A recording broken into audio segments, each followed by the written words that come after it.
In the previous class, what we did, we had gone through the birth of Weimar Republic, right? In the Weimar Republic, hearing what we did, that after the First World War over, the political chaos was there in Germany.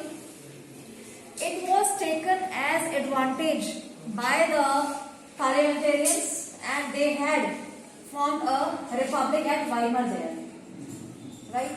And this Weimar Republic had accepted the terms and the clauses which were imposed on Germany by the Allied countries. And as per those terms, much of the area of Germany fell into the hands of the Allied powers. Already we had gone through that data that 13% of its territories, 75% of its iron and 26% of its coal went to France. You need to underline all these things. And the Allied powers demilitarized Germany, and the war guilt clause held Germany responsible for the war and the damages that the Allied powers had faced. So, जो first world war का affect था, it was there not only on Germany, it was there on the entire Europe. First world war जब over हुआ तो first world war में इतने ज्यादा expenses हुए थे, इतने ज्यादा वेपन्स भी यूज हुए थे कि जो यूरोप था that had suffered a lot. और please underline this that from the continent of creditors, from the continent of creditors, Europe turned into one of the debtors. ये पहले एक रिच कॉन्टिनेंट था, ये जो बाकी कंट्रीज को लोन भी दे रहा था, फाइनेंशियली भी सपोर्ट कर रहा था, लेकिन अब इट वॉज अ डेबिटर. इसके ऊपर काफी ज्यादा डेब्ट था इस कॉन्टिनेंट के ऊपर. और एनी हाउ इसमें Germany was the worst suffer. The Weimar Republic, as already mentioned, that it was held responsible for all the losses. जो भी नुकसान हुआ वो सारा जो था Weimar Republic ने एक्सेप्ट किया. और इस एक्सेप्टेंस ऑफ टर्म के बाद जो भी रिएक्शन था कंट्री में, that was also not at all favorable. Those who had supported the Weimar Republic, जिन्होंने भी वाइमर रिपब्लिक को सपोर्ट किया, those who were the socialists, they were the democrats, right? इन लोगों ने वाइमर रिपब्लिक को support किया. उसका एक रीजन ये था कि ये लोग डेमोक्रेट्स थे, और जो वाइमर रिपब्लिक था it was a symbol of democracy. Weimar republic it symbolize democracy, it was a republic. तो ये एक सिंबलाइज कर रहा था डेमोक्रेसी का. तो इसलिए जो डेमोक्रेट्स थे या सोशलिस्ट थे उन्होंने इसको फेवर किया. But these people who had favored, they became the targets of the conservative nationalists. इनके ऊपर अटैक होने शुरू हो गए और इन्हें नवंबर क्रिमिनल्स के नाम से जाना गया. They were called as the November criminals. Why? Because they had accepted the Treaty of Versailles, which was very, very humiliating for Germany. So, क्योंकि जो लोग सपोर्ट कर रहे थे वाइमर रिपब्लिक को, उनके ऊपर अटैक किया गया, क्योंकि ये माना जा रहा था कि जो वाइमर रिपब्लिक है that had accepted the humiliation of Germany. तो जिन्होंने भी उसको सपोर्ट किया, they were attacked badly by the conservatives, और इन्हें नाम दिया गया था नवंबर क्रिमिनल्स का. और ये जो सिस्टम था, ये जो पैटर्न इस समय चल रहा था, इट वॉज प्रोलॉन्ग. काफी टाइम तक ये जो सिस्टम था दैट वाज गोइंग ऑन.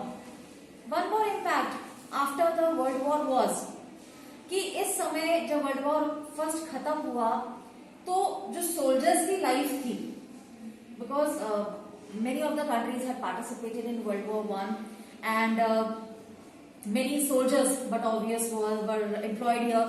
तो जो सोल्जर्स की लाइफ थी उसको बड़ा ग्लोरीफाई सा करके मीडिया ने प्रेजेंट करना शुरू कर दिया, ताकि ज्यादा से ज्यादा लोग जो है वो सोल्जर्स बनने की कोशिश करें, ज्यादा से ज्यादा जो आर्मी है वो एक्सपैंड हो सके. तो बहुत ही उनकी ग्लोरीफाइड जो एक लाइफ थी उसको उसको प्रेजेंट किया गया, उनको सिविलियंस के ऊपर उनको एक कह सकते हैं उनका जो एक अपग्रेड किया गया कि that they are above the civilians of the country.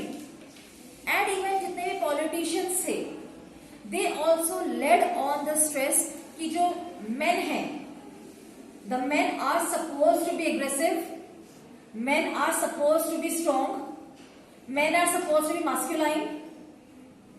इस ढंग से प्रेजेंट किया गया कि जो मेन है उनमें ये क्वालिटीज होनी चाहिए, स्ट्रॉन्गर होने चाहिए, एग्रेसिव होने चाहिए, मास्कुलाइन होने चाहिए, so that they can you can से they can work in the army, they can defend their country. तो इस ढंग से मीडिया ने उनको बहुत ज्यादा एक पब्लिसाइज किया। और मीडिया ने जो ट्रेंच लाइफ थी, ट्रेंच लाइफ क्या होती है, जो सोल्जर्स होते हैं, जब ये स्पेशली जो इन्फेंट्री सोल्जर्स होते हैं वॉर के टाइम पे, दे मेक द बारोज, जमीन खोद के वहां पे बड़े बड़े हॉलोज बनाए जाते हैं, डिप्रेशन बनाए जाते हैं, गड्ढे बनाए जाते हैं, जिसमें ये सोल्जर्स जहां से अटैक करते हैं या अपने आप को बम्बार्डिंग से बचाते हैं, तो उन्हें ट्रेंच कहा जाता है। तो उस ट्रेंच लाइफ को भी बहुत ज्यादा प्रेजेंट किया गया कि बहुत बढ़िया लाइफ होती है, लेकिन एक्चुअल में क्या था कि जो सोल्जर्स थे they were living a very miserable life.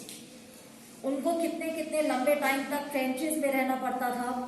And और जब they were living in these trenches, so but obvious आसपास डेड बॉडीज होती थी, the rats used to be there, the rats used to feed on those dead bodies lying on the ground।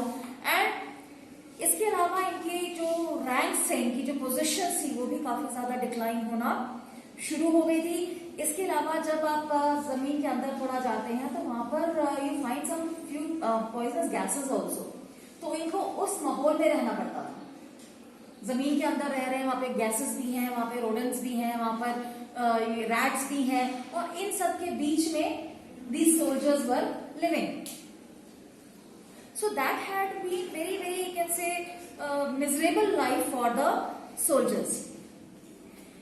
Any how यहां पर अब situation ये थी Germany में कि लोग जो थे वो ये मान रहे थे कि जो डेमोक्रेटिक स्ट्रक्चर है that is not to be successful in the country, that's not going to be successful. क्योंकि इतनी ज्यादा पॉलिटिकल क्योसनेस हो चुकी थी जर्मनी में कि दे बिलीव कि यहाँ पर अब एक डिक्टेटरशिप जो है वो ही सक्सेसफुल हो सकती है, डेमोक्रेसी जो है वो सक्सेसफुल नहीं रहेगी।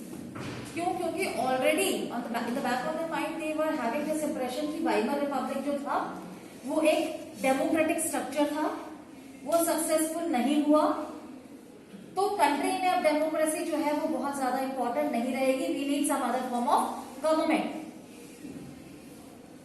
सो there was a sort of you can say dictatorship, उसका जो सपोर्ट था डिक्टेटरशिप के लिए वो वहां पर काफी ज्यादा ग्रो होना शुरू हो गया था। And any how democracy it was believed that it is not to be going to be a successful one।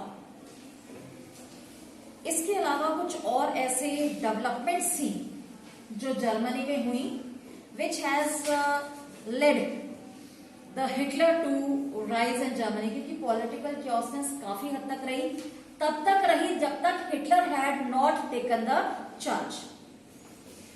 What other uprisings were there?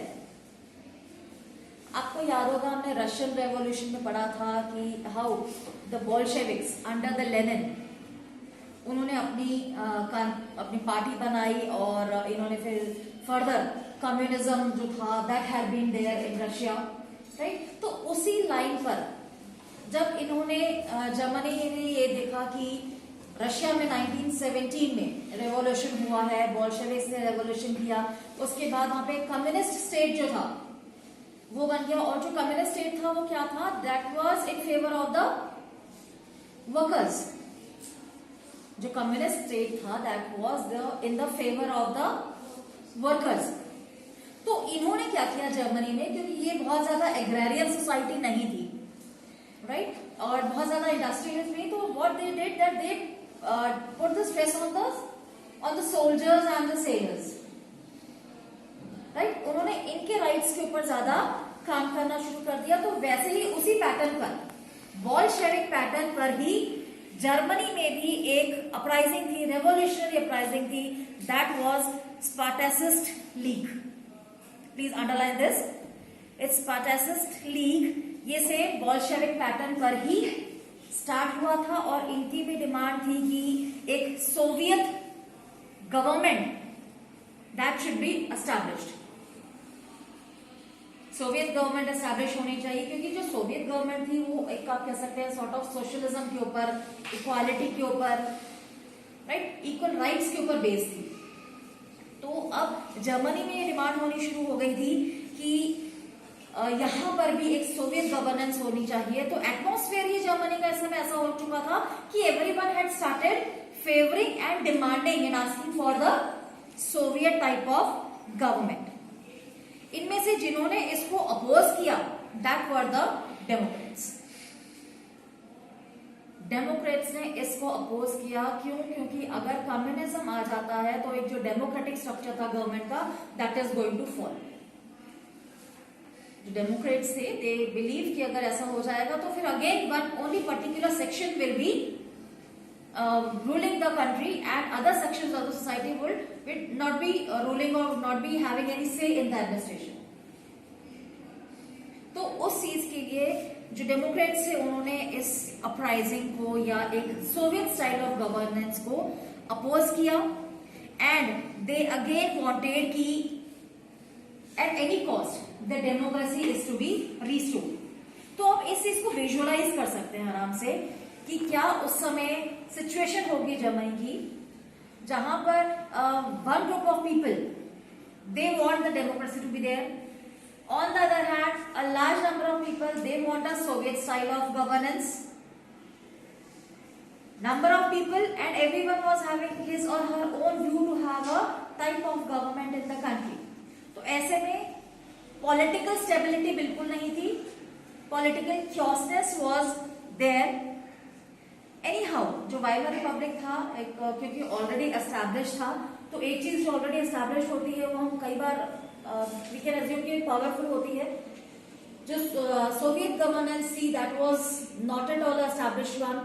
तो ये जो अपराइजिंग थी that was suppressed by the Weimar Republic और the Democrats. Democrats ने इस uprising को या इस स्पार्टासिस्ट लीग को काफी हद तक सप्रेस कर दिया था with the help of, please underline this, with the help of war veterans organization called free corps. War veterans होते हैं जो लड़ाई से I mean they have retired from the army and so on. तो उनकी हेल्प से ये जो स्पार्टासिस्ट लीग जो थी उसको सप्रेस कर दिया गया. And still this Spartacists they have founded the Communist Party of Germany. Please इसको भी अंडरलाइन करिए आप. जब इनको थोड़ा सा सप्रेस कर दिया गया तो इन्होंने अपनी एक पॉलिटिकल पार्टी बनाई that was the communist party of Germany. इससे पहले हम लोगों ने रशियन कम्युनिस्ट पार्टी के बारे में पढ़ा हुआ है. तो यहाँ पे जो कम्युनिज्म था नाउ यू कैन से it was getting reshaped in entire of the Europe. Any how तो अब जब ये कम्युनिस्ट पार्टी बन गई तो यहाँ पर अगेन राइवल्स हो गए. कम्युनिस्ट एक तरफ से राइवल्स हो गए, दूसरी तरफ से डेमोक्रेट्स से they were also the rivals, right. एक जो कम्युनिज्म के फेवर में थे, दूसरे जो डेमोक्रेसी के फेवर में थे. सो दे बिकेम द एनिमीज. और अब यहाँ पर एक बहुत ज्यादा पॉलिटिकल क्योसनेस थी. नाउ इट वाज रिक्वायर्ड कि यहाँ पर एक स्टेबल गवर्नमेंट आए या स्टेबल ऐसा कोई लीडर आए जो एटलीस्ट इस सिचुएशन से कंट्री को बाहर निकाल सके. Now all these things were going on 1918 के बाद से लेकर 1923 तक ऐसी ही political chaosness was continued in the country. 1923 उस समय तक कंट्री की जो इकोनॉमिक हालत थी बहुत ज्यादा खराब हो गई थी. रीजन इज जर्मनी ने ऑलरेडी पहले बहुत लोन्स ले रखे थे वर्ल्ड वॉर के टाइम पे. Secondly Germany was defeated. thirdly Germany had to pay a lot of amount of money to the Allied powers और वो सारा का सारा जो पैसा था वो उन्होंने गोल्ड के फॉर्म में देना पड़ा.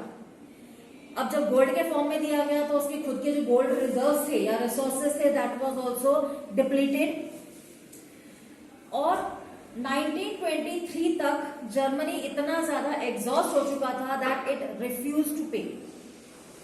Germany had given up in 1923 that Germany is not going to repay the war reparations. तो जब जर्मनी ने मना कर दिया तो अलाइड पावर्स ने उसके इंडस्ट्रियल रीजन्स लेने शुरू कर दिए। जो मेजर वहां पे एक इंडस्ट्रियल रीजन है रूर वैली, जहां पर कोल बहुत ज्यादा होता है, that was occupied by France. Now अब इसके अगेंस्ट में जर्मनी जो था उसने अपने आर्मी का तो इस्तेमाल नहीं किया, बट उसने बहुत ज्यादा प्रोटेस्ट भी नहीं किया। In that place what Germany did, it had started printing the currency note. Economy fall हो चुकी है, उसके इंडस्ट्रियल रीजन्स जो थे that were taken by the allied powers, so Germany had started printing the currency notes. You can just underline कि इतने ज्यादा currency notes जो थे वो सर्कुलेशन में आ गए कि उसकी जो वैल्यू थी वो कम हो गई। जैसे मैंने आपको बताया था इकोनॉमिक्स में क्या होता है, आपका law of demand and supply होता है कि अगर किसी चीज की सप्लाई मार्केट में ज्यादा हो जाती है तो उसके उसकी जो वैल्यू है वो कम हो जाती है, राइट, उसकी प्राइस जो है वो कम हो जाते हैं। तो अब जब करेंसी नोट्स की सप्लाई बहुत ज्यादा होगी मार्केट में तो उसकी वैल्यू कोलैप्स होगी। How did it collapse? Please, you can underline that the value of German mark fell in April. $1 was equal to 24,000 marks. April में same year, April, $1 was equal to 24,000 marks. 2 महीने बाद it was 3,53,000 marks. Then in August it was 46 lakh marks. तो ये हर month और can say at the gap of 1 or 2 months the value was decreasing such much, और बहुत ज्यादा you can even सी कि कितनी ज्यादा इसकी जो वैल्यू थी वो कम हो चुकी थी। And by December the figure had run into trillions. $1 was equal to trillions of German marks। इतनी ज्यादा जो इसकी वैल्यू थी कम हो चुकी है। अभी फिलहाल हम लोग अगर इंडियन करेंसी की बात करते हैं तो $1 is equal to how many rupees, around 76 और 77, राइट, इतना है। तो आप इसको अज्यूम करें कि $1 जो था that was equal to almost 46 और ट्रिलियंस ऑफ जर्मन मार्क्स। तो उस समय जर्मनी की जो करेंसी थी उसकी क्या हालत हुई होगी। एंड व्हाट हैपेंड कि प्राइजेस इंक्रीज्ड, चीजों के जो प्राइजेस थे वो बहुत ज्यादा इंक्रीज हो चुके थे, और इस स्थिति को हम कहते हैं हाइपर इन्फ्लेशन। ये जो कंडीशन होती है जहां पर बहुत ज्यादा राइज हो जाता है प्राइस का, we call it the hyper inflation. And as such उस समय ये हालत थी कि even if to buy a loaf of bread the people had to carry the sack full of currency notes. मतलब ब्रेड का भी एक ब्रेड भी खरीदे जा रहे हैं तो बोरा भर के लेके जा रहे हैं लोग। और ऐसी जो इमेजेस थी वो मीडिया ने बहुत ज्यादा सर्कुलेट कर दी थी। And ultimately the Americans had to intervene, और ये जो अमेरिका ने यहाँ पर इंटरवीन किया और उसको उस इकोनॉमिक क्राइसिस से बाहर निकाला। एंड जो टर्म्स थी ट्रीटी की that were also reshaped just for the Germany. तो ये इतने सारे हालात जब चल रहे थे तो मीन टाइम एक इंसिडेंट ऐसा हुआ कि that was a depression, economic depression in world. पूरे वर्ल्ड में इकोनॉमिक डिप्रेशन आ गया था, जिससे कि द अमेरिकन एक्सचेंज जो है वहां का, that was Wall Street exchange, that was crashed, right. So इसके बारे में हम लोग कल पढ़ेंगे, right. Till now if you are having any doubts you can